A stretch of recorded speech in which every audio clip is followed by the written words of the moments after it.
Boa noite, irmãos. Quero saudar a todos na graça e na paz do Senhor. Amém? Amém. Então, nós estamos ministrando esse mês sobre o tema da oração.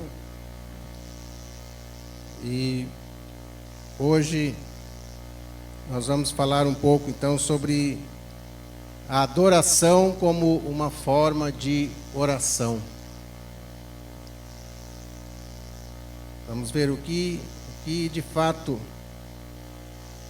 é uma adoração a Deus, o que nos leva a ser um adorador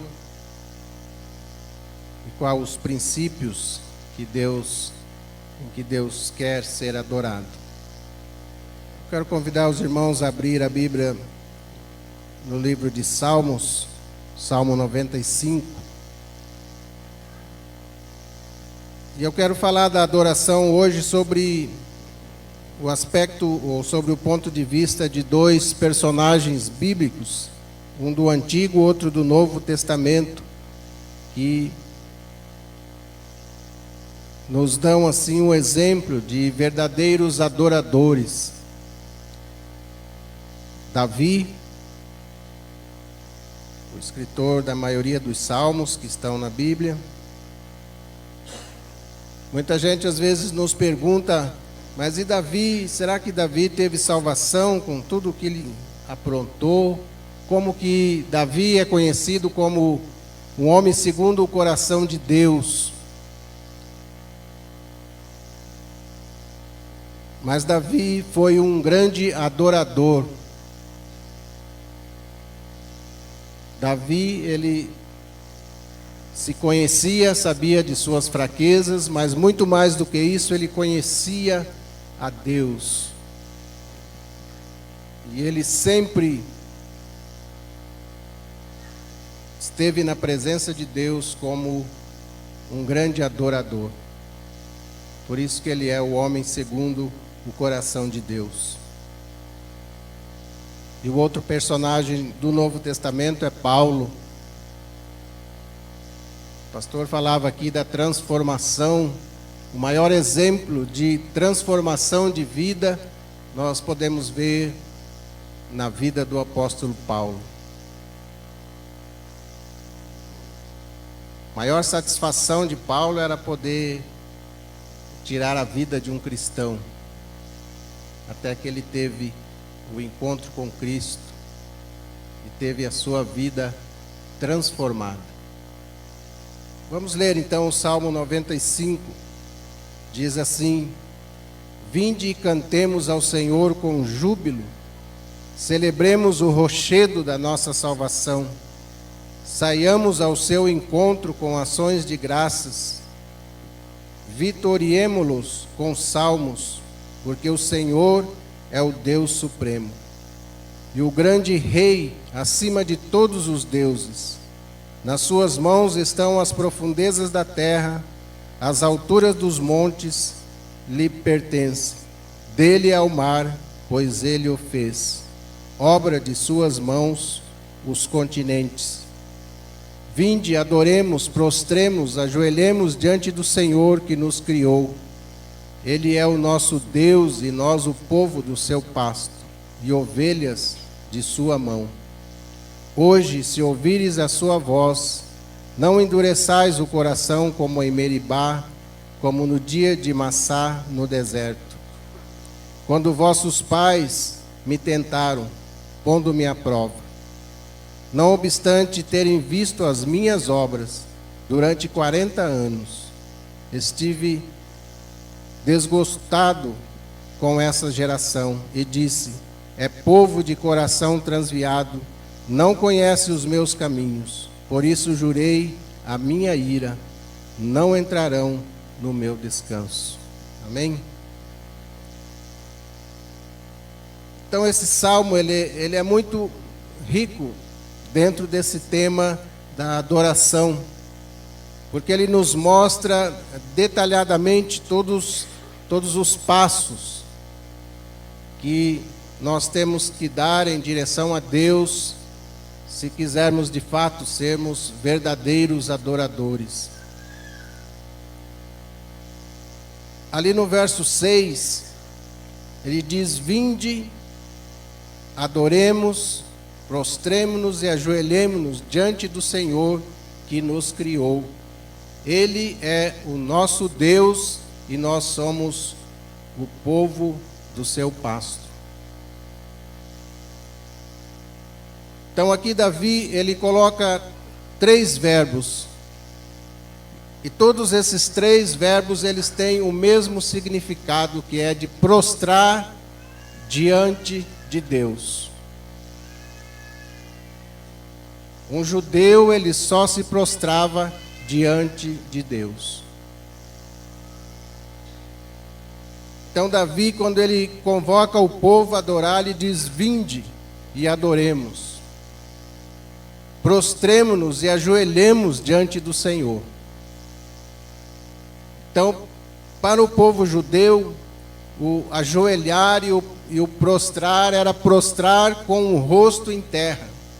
Não é como nós ajoelhamos hoje, com os joelhos e ficamos com o corpo ereto. Então Davi está dizendo: ajoelhemo-nos e prostremo-nos diante do Senhor.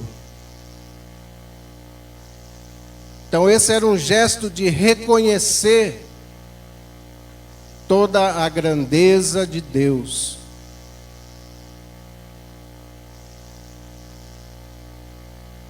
Davi então está fazendo aqui um convite ao seu povo. Ele está mostrando a forma de como nós devemos adorar a Deus. Nós devemos nos prostrar diante de Deus. E só prostra diante de Deus quem tem um coração quebrantado. Quem reconhece a si mesmo e quem conhece a Deus. O leproso lá de Lucas 5, ele faz o mesmo gesto. A palavra diz que ele se prostra diante de Jesus com o rosto em terra e diz: se tu queres, tu podes me curar.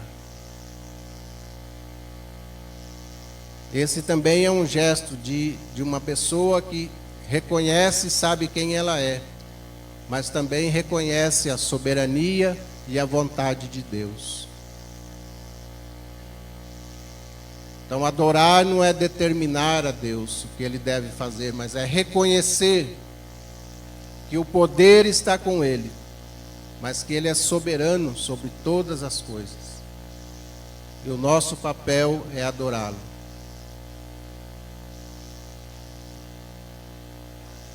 Nos versículos 1, 2 e 7, o texto nos apresenta o conteúdo da adoração. Versículo 1 diz: vinde, cantemos ao Senhor com júbilo, celebremos o rochedo da nossa salvação. No versículo 2 ele diz: saiamos ao seu encontro com ações de graças e cantemos as vitórias com salmos e júbilos. E no versículo 7 ele diz que nós devemos adorar a Deus porque Ele é o nosso Deus e porque nós somos povo do seu pasto e ovelhas de suas mãos. E continua dizendo: se hoje ouvires a sua voz, não endureçais o vosso coração como em Meribá, como no dia de Massá no deserto. Então Davi, ele faz questão aqui de lembrar o que o povo viu Deus abrir o Mar Vermelho, e alguns dias depois eles estavam murmurando contra Deus.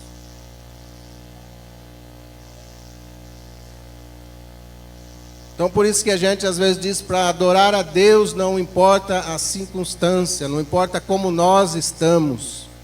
Hoje eu não vou adorar a Deus porque eu não estou bem. O pastor acabou de dizer aqui: hoje eu não vou orar porque eu não estou bem.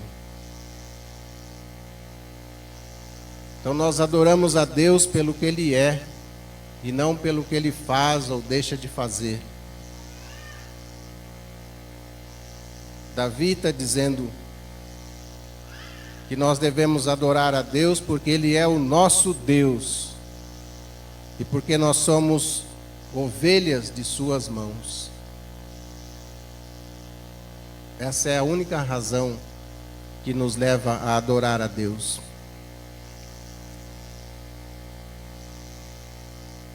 Então, o conteúdo da adoração: cantar, celebrar, dar graças, ouvir a palavra de Deus e andar em seus caminhos. Adoração é um estilo de vida. Então, a adoração não é só esse momento do culto, onde nós cantamos 4 ou 5 cantos de louvores, de gratidão a Deus. Essa é apenas uma forma de nós manifestarmos a nossa adoração a Deus, quando nos reunimos como igreja. Mas a adoração deve ser um estilo de vida. Tudo aquilo que eu faço, tudo aquilo que eu tenho, eu devo sempre dar graças a Deus, porque tudo vem de Deus. Às vezes é muito fácil nós declararmos que Deus é soberano, que tudo que eu tenho pertence a Deus, porque Ele é o Criador, o sustentador de todas as coisas. Mas quando nós perdemos alguma coisa, nós deixamos de adorar.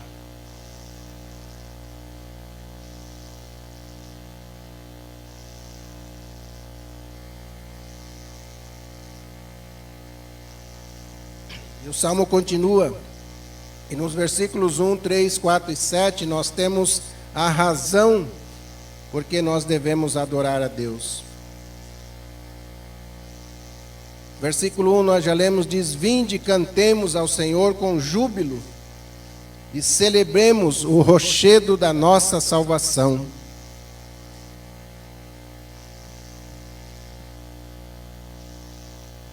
No versículo 3 diz: porque o Senhor é Deus supremo e o grande Rei acima de todos os deuses. Então nós devemos adorar a Deus porque Ele é o Deus supremo, o grande Rei, aquele que está acima de todos os deuses. Então não é porque nós estamos bem, não é porque nós estamos felizes que nós vamos adorar a Deus. Então a razão que deve nos levar a ser um adorador é porque nós reconhecemos que o Senhor é o Deus supremo. Versículo 4 diz: nas suas mãos estão as profundezas da terra, e as alturas dos montes lhe pertencem. Adoramos a Deus porque Ele é o Criador de todas as coisas.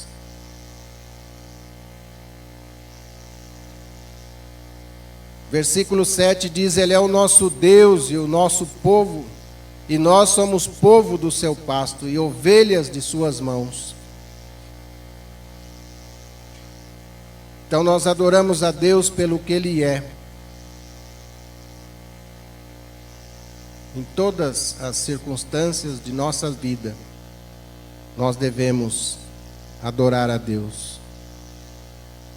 Como eu disse antes, a adoração é um estilo de vida, não são momentos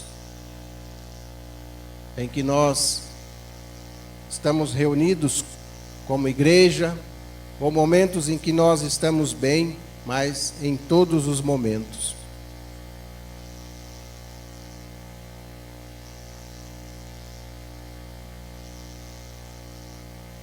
E nos versículos 8, 10 e 11, nós temos o resultado da adoração. O verdadeiro adorador tem um coração obediente e entra no descanso do Senhor. Então nós vimos ali no início que Davi está falando de Meribá e de Massá, ele está falando do povo no deserto, que foi um povo desobediente. E Deus, Ele prometeu na sua ira que aquele povo não entraria no descanso, porque eles não tinham um coração obediente.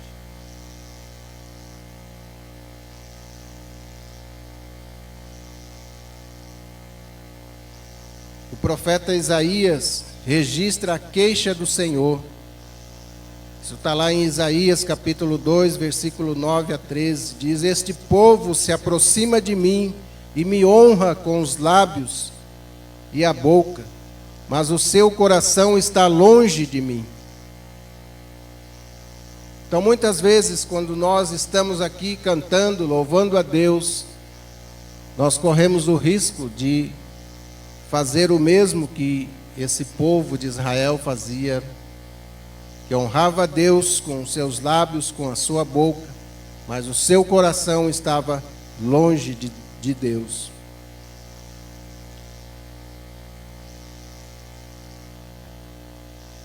O seu temor para comigo consiste em mandamentos de homens, aprendido de forma mecânica.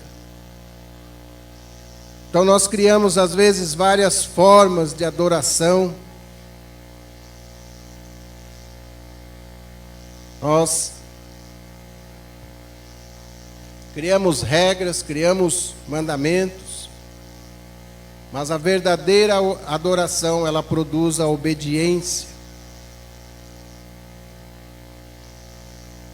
É a certeza de desfrutar da obra completa de Deus.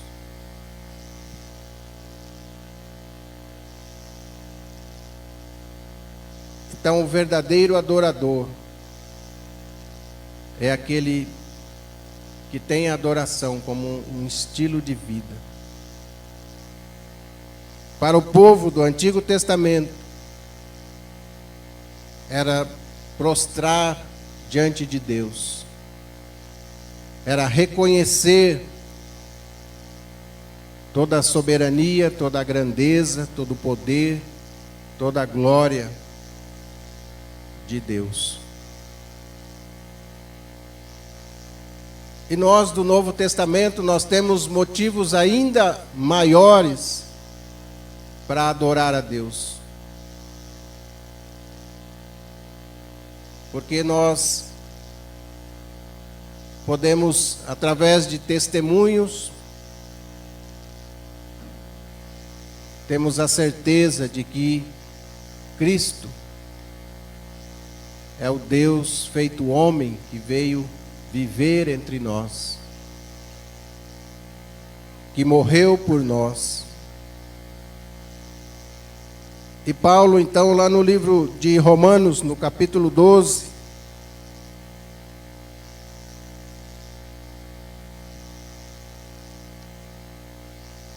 Romanos 12, 1 e 2, um texto bastante conhecido,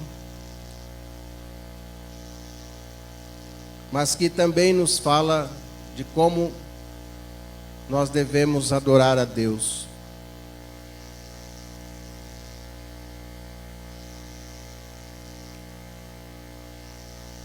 Romanos 12, 1 e 2. Amém? Diz assim a palavra de Deus: rogo-vos, pois, irmãos, pelas misericórdias de Deus, que apresenteis os vossos corpos por sacrifício vivo, santo e agradável a Deus, que é o vosso culto racional. E não vos conformeis com este século, mas transformai-vos pela renovação da vossa mente, para que experimenteis qual seja a boa, agradável e perfeita vontade de Deus. Então, a exemplo do Salmo 95, esse texto de Paulo aos Romanos, também nos diz como que nós devemos adorar a Deus. E ele começa dizendo: rogo-vos, pois, irmãos, pelas misericórdias de Deus, que apresenteis os vossos corpos como sacrifício vivo, santo e agradável a Deus. Então, esta passagem contém todos os elementos verdadeiros da adoração. Primeiro, há uma motivação para adorar, que são as misericórdias de Deus. Então, para nós, da nova aliança, além de nós adorarmos a Deus, ou reconhecer que Deus, Ele é o Criador, o sustentador de todas as coisas, nós podemos compreender que através da sua misericórdia, Deus também é o nosso Salvador. É aquele que nos resgatou da escravidão do pecado, através da entrega do seu Filho Jesus, para que através da sua morte na cruz, nós pudéssemos ser hoje adoradores. Então, as misericórdias de Deus são tudo o que Ele tem nos dado, que nós não merecemos.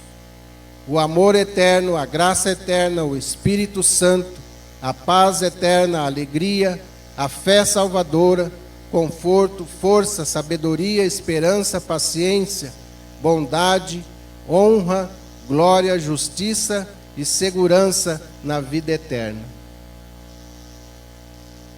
Tudo isso nós recebemos de Deus pelas suas misericórdias.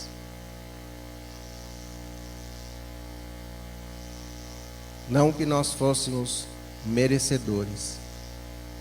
Então esse é um motivo a mais que nós temos para sermos verdadeiros adoradores.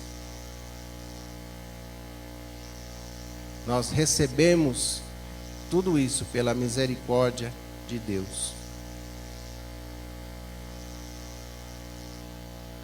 Então, quando Paulo está dizendo aqui para nós oferecermos os nossos corpos como sacrifício vivo, ele está dizendo para nós oferecermos todas as nossas faculdades humanas, o nosso coração, a nossa mente, a nossa força.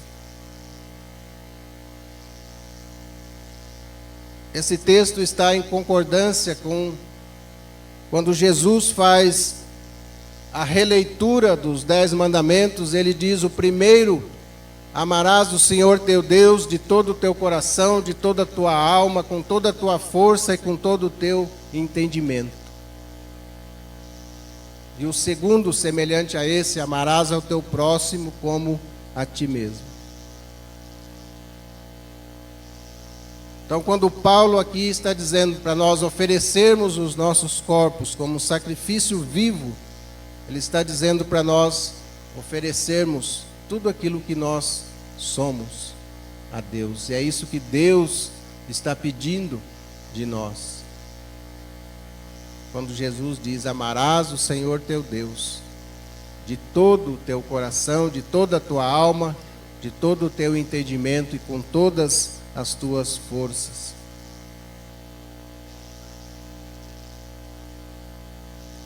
Esse é o maior valor da adoração.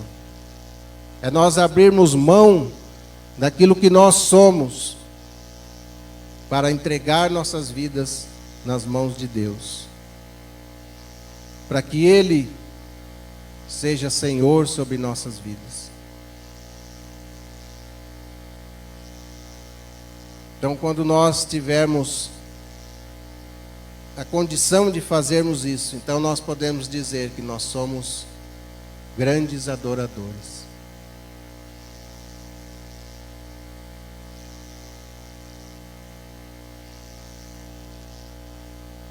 Também nessa passagem nós encontramos também a forma de adoração. Quando Paulo diz: apresenteis os vossos corpos por sacrifício vivo, ele está se referindo aos sacrifícios do Antigo Testamento, porque esta era uma forma de adoração, quando o povo levava ao templo os melhores animais, frutos da sua primeira colheita, Mas esse era um sacrifício de morte, porque aqueles animais eram sacrificados e oferecidos a Deus. Mas aqui Paulo está falando de um sacrifício vivo. Ou seja, nós reconhecermos a soberania de Deus sobre nossas vidas e entregar tudo aquilo que nós somos na presença de Deus.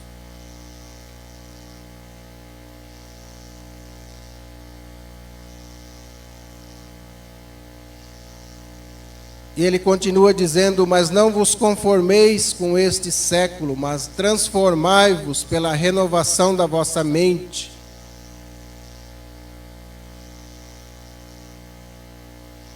Então, buscar a renovação da nossa mente também é uma forma de adorarmos a Deus.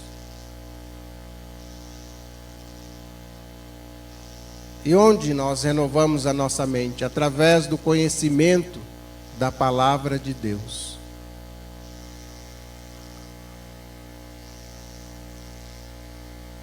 Então aqui Paulo está dizendo que nós devemos adorar a Deus com a nossa mente.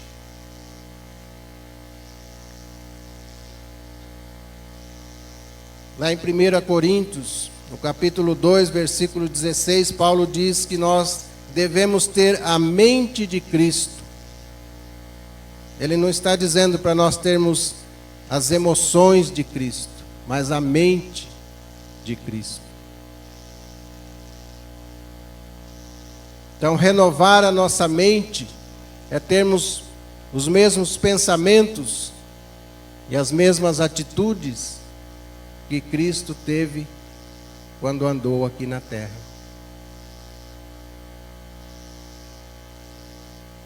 Então, a adoração a Deus não é um momento de emoção, mas Paulo está dizendo é um culto racional. É quando nós estamos na presença de Deus, nós temos consciência de que Ele é o nosso Deus. Nós devemos adorá-lo simplesmente porque Ele é Deus.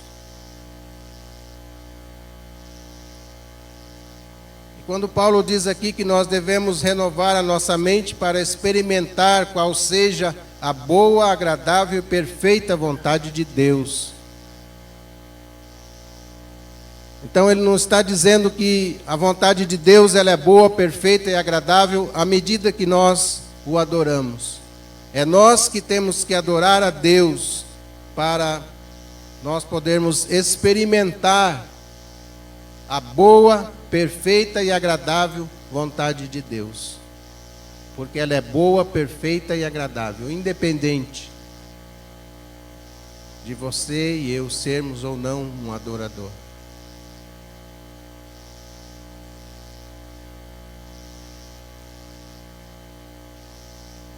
E há apenas uma maneira de nós renovarmos a nossa mente, é através do conhecimento da palavra de Deus. É conhecer e compreender a verdade da palavra de Deus, que renova a nossa mente. Conhecer a verdade é crer na verdade.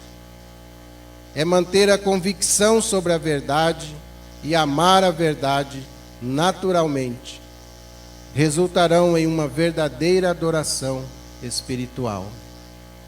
Jesus disse: se verdadeiramente forem meus discípulos, conhecereis a verdade, e a verdade vos libertará. Então nós só vamos ter uma mente renovada e vamos pensar e agir como Cristo, como Paulo diz lá em Coríntios: tendes a mente de Cristo. Se nós buscarmos o conhecimento da palavra. E é o próprio Cristo quem está dizendo: se verdadeiramente forem meus discípulos, conhecereis a verdade, e a verdade vos libertará.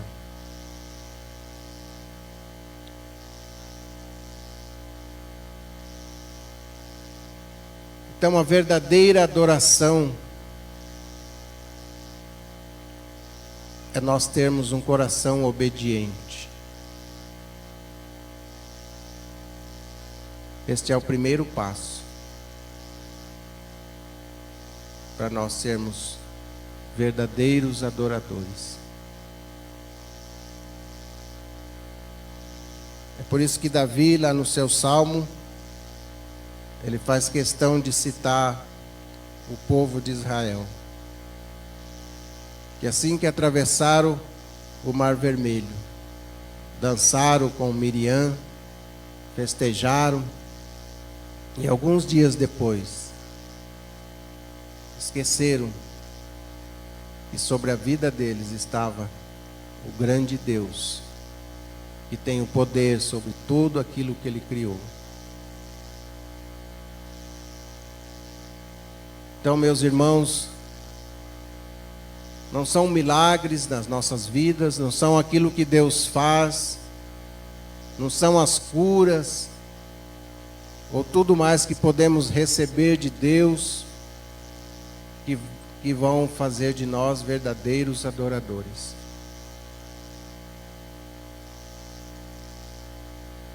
Mas é aquilo que Paulo diz, pela transformação da nossa mente. É nós, de fato, no nosso coração e na nossa mente, entendermos, compreendermos quem de fato nós somos diante de Deus e quem de fato Deus é. É isso que Davi está dizendo.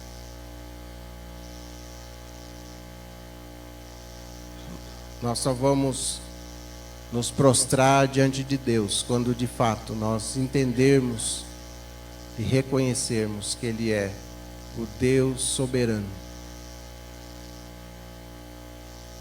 o Deus criador, sustentador de todas as coisas, o Deus que pela sua misericórdia, pelo seu amor para com cada um de nós,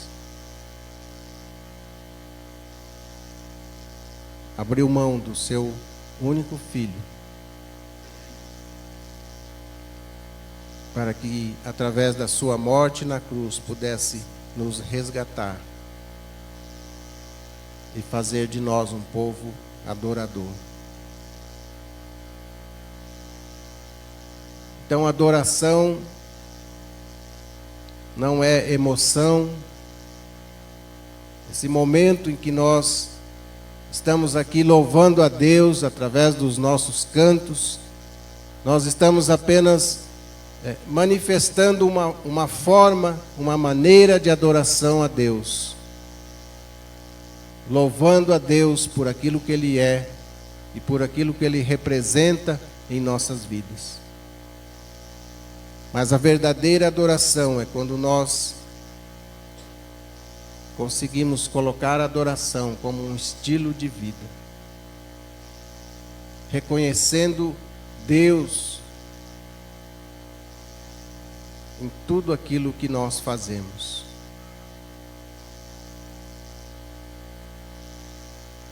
Entendendo que se Deus ouve ou não ouve as nossas orações, os nossos pedidos, Ele continua sendo o mesmo Deus, porque Ele é soberano.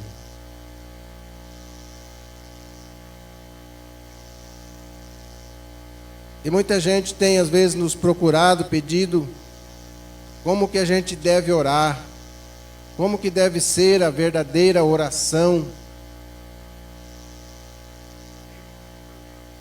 Isso também a palavra de Deus nos ensina.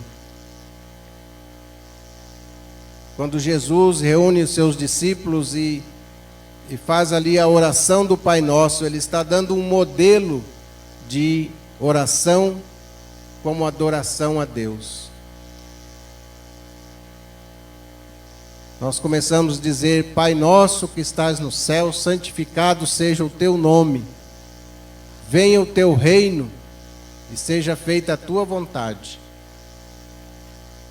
aqui na terra, como é feita no céu. Esta é uma forma de adoração. Nós estamos entrando na presença de Deus e reconhecendo que Ele é soberano. Nós estamos exaltando. E às vezes a gente faz esta oração e não presta atenção nas palavras. Então essa primeira parte da oração do Pai Nosso que Cristo ensinou, Ele está dizendo para nós exaltar o nome de Deus.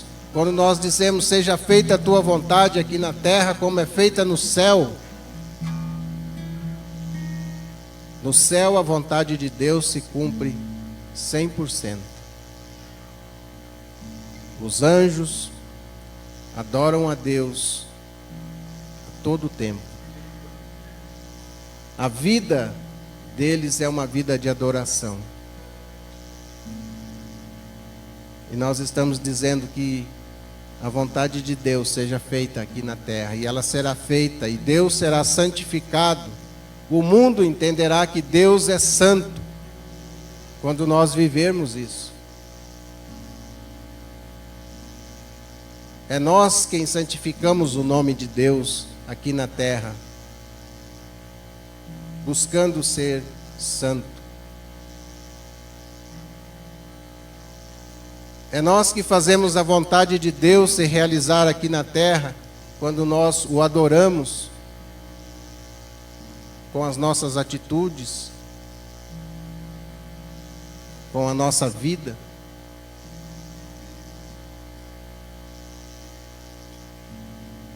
E só depois disso, Cristo diz, você pede. E aí a oração disse, o pão nosso de cada dia nos dai hoje. Perdoai as nossas ofensas, assim como nós perdoamos aos nossos devedores ou a quem nos tem ofendido, e não nos deixeis cair em tentação. Aqui, depois de exaltarmos o nome de Deus, nós estamos clamando a Deus, que Ele não nos deixe faltar o pão, que Ele nos livre de todo o mal.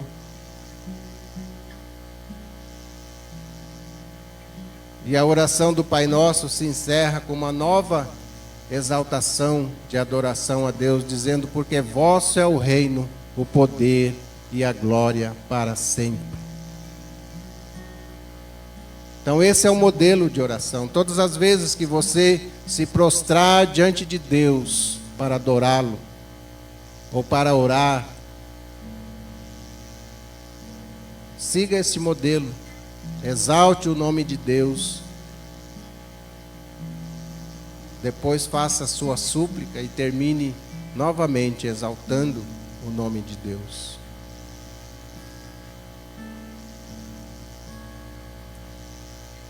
Então a oração do Pai Nosso, ela não é uma oração para a gente estar orando decoradamente todos os dias, mas ela é um modelo de como você deve entrar na presença de Deus para adorá-lo,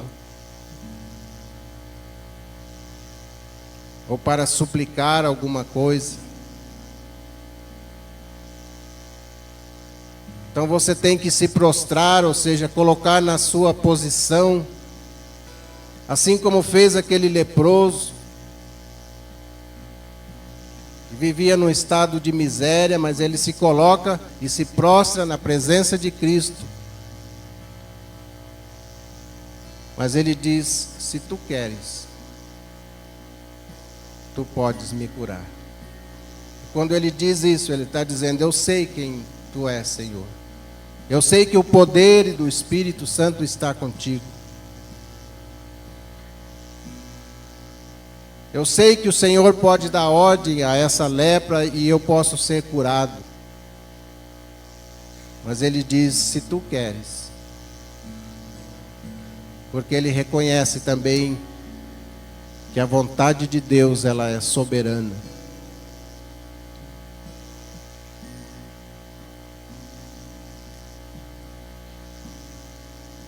Espero que possamos ter entendido um pouco mais sobre adoração, sobre oração,